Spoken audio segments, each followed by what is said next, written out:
Our next tutorial is going to show you ways that you can either create your own booklets or when you do find booklets, how you can print those off in a nice manner.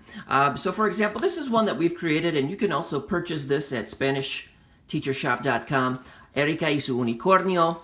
And typically you might find a document that has 2 pages per sheet. Or if you're creating a PowerPoint, save it as a PDF first.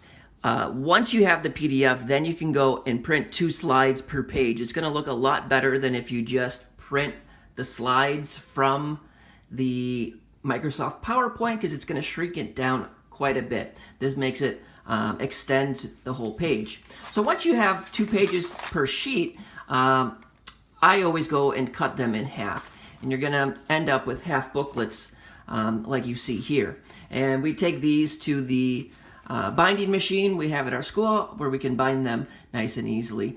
You can use word clouds to create covers, or on the back even.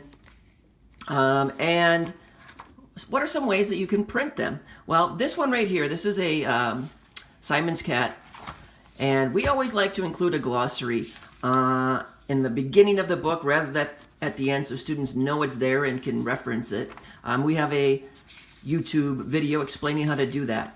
And this one is just printed on regular paper. But of course, we did make sure to put the front and back cover on cardstock so it holds up a little better.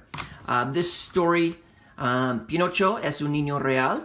Again, Spanish plans or on Teachers Pay Teachers or SpanishTeacherShop.com is printed exclusively on cardstock, nice and thick, and it holds up real well. Even better quality is photo paper. If you can find it for cheap, it is a sturdy, glossy finish, and it looks incredible. This is Miguel Tiene que Estudiar, one of our more prominent illustrated readers. Again, we have a glossary ready at the beginning, and this is illustrated, and you can see it just has a nice gloss to it. Unfortunately, this does only print one-sided, but it's real nice and sturdy, and students love grabbing that to read. So, lastly, you can see some other options in the front. Instead of a glossary, maybe some key vocabulary phrases. And again, this one is just paper as well. But if you have a color printer at your school, to print it in color really makes the pages pop.